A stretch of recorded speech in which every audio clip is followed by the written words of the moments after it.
Red or blue? Just like in the Matrix, there is no right choice here.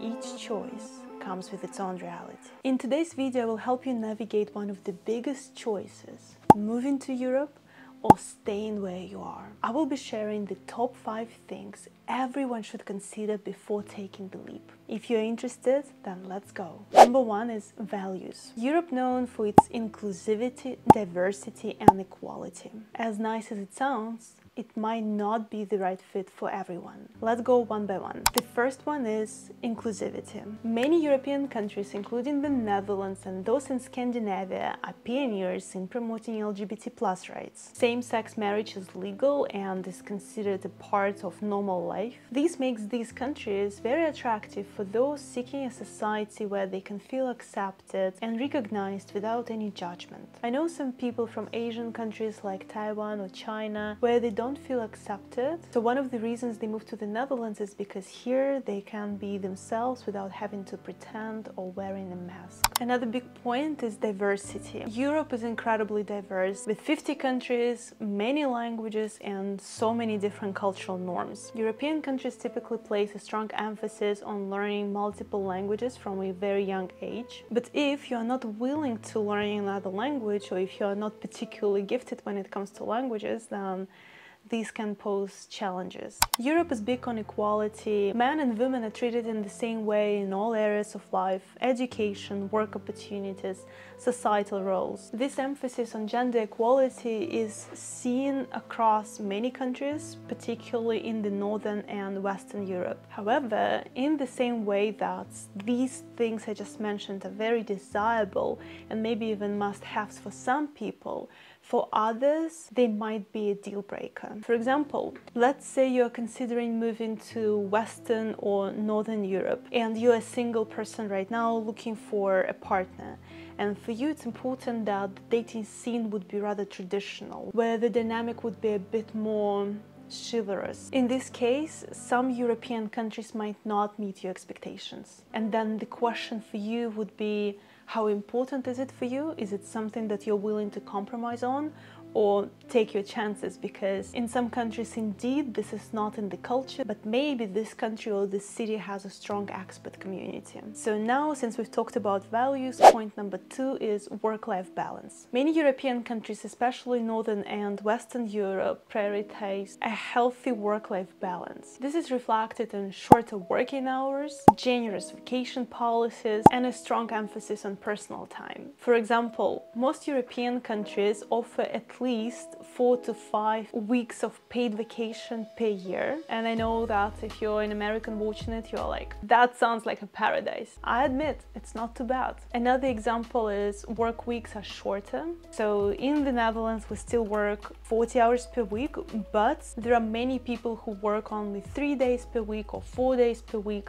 This is something quite common, while in Russia, it's like you either work full-time, so 40 hours per week, or you don't work at all. So I like that there is this option where you can choose to still work but not work full-time. On this note, there are innovative countries and innovative companies that incorporate a 4-day work week. So it's a 4-day work week, but they're paying you as if you were working 5 days per week. It starts emerging in Scandinavia, and I know at least one company in the Netherlands that started doing it. Fingers crossed that at some point a 5-day work week will become an historical artifact. An example number 3 is protected weekends. I know that in some countries it's almost normal to ask, like, you know, we're having an emergency, or just because I want to, can you come and work on Saturday? In most of the countries in Europe, it's considered as a sacred personal time that should be guarded, and you just simply can't do it as an employer. By the way, if you're enjoying this video, please like it and subscribe to my channel. It will support me a lot. Number 3 is maternity leave. As you've already figured out, I live in the Netherlands, and when I moved here from Russia, I was shocked how little of maternity leave people get. In Russia it's 3 years, and in the Netherlands it's around 16 weeks. But in preparation for this video, I started doing research and I was shocked. 16-20 weeks actually seems average, and Europe has the longest maternity leave in the world. So Russia, I already told you, it's 156 weeks, then Bulgaria, 58.6 weeks, Greece 43 weeks, Ireland 42, and the UK 39. So let's talk about it. Let's take the Netherlands as an example. You get around 6 weeks before you get a baby and then 10 weeks after you got your baby. And to me, the thought of having to leave my baby at daycare, it's like a 10-week-old, like small little baby, and I'm gonna bring it to some daycare and leave it there. This thought seems just crazy. I know that giving birth is a huge shock to a woman's body, and some women take much longer than 10 weeks to recover, not only physically but mentally, because your hormones typically is out of whack. It takes quite some time to get back to normal. Now, if you still choose to do that, you bring your baby to daycare, then it's super expensive, and pretty much every parent in the Netherlands works to be able to afford daycare. So what parents typically do is that a mother works 4 days a week and a father works 4 days a week, and they sort of like alternate, and then the baby needs to go to daycare only 3 days per week. Of course, there is another solution to quit and be a full-time mom, but I don't know if that's in line with your career aspirations. It's nice that dads also get paternity leave. I know that in many countries it's not a thing at all. In the Netherlands, dads get like 5 days. I understand that for a European person, if you're listening to that, you're like, hey,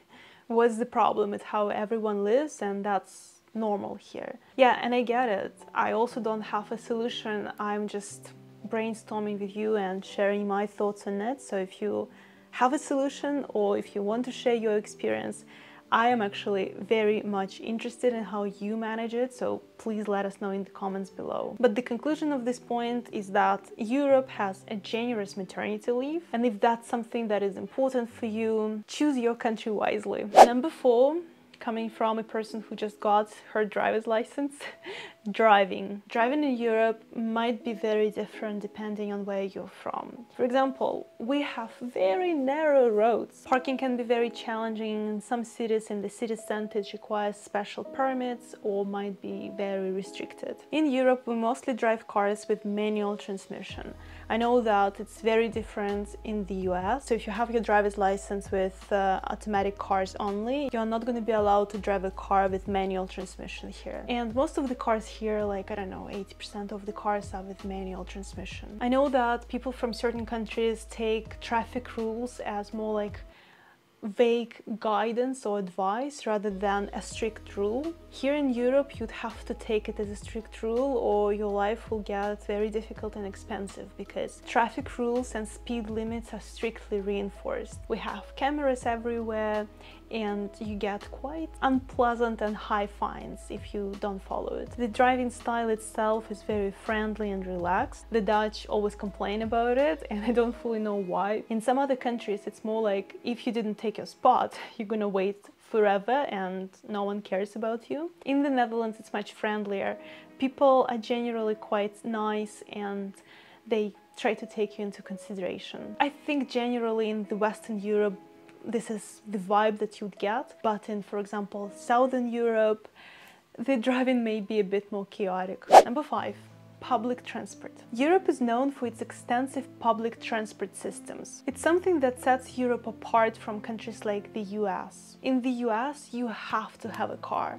In Europe, not necessarily. Many European cities have developed infrastructure for cycling. Between cities, there are typically good bus and train connections. So if you are coming from the US or some other country where cars are more common, you might be surprised that many Europeans don't have a driver's license. And many say that it's a personal choice to not have a car because of the environmental reasons. And they think that other means of transportation such as bicycles, trams, buses, trains are sufficient for their needs. Because of that, life design here is quite different.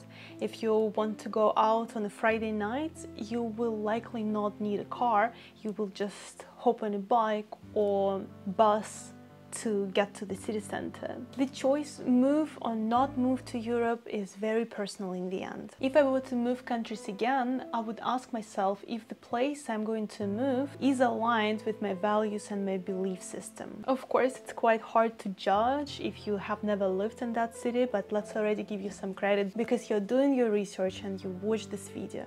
If you need a little bit more support in terms of how to make a decision, send me on my Instagram the word decision and I will send you another video talking about how to make any decision and what typically keeps us stuck, can help you unstuck and finally make a decision. Thank you so much for watching this video until the end. If you like this video, please give it a thumbs up, subscribe to my channel, and if you appreciated this video, you will likely enjoy these two videos next. I'll see you there. Bye for now.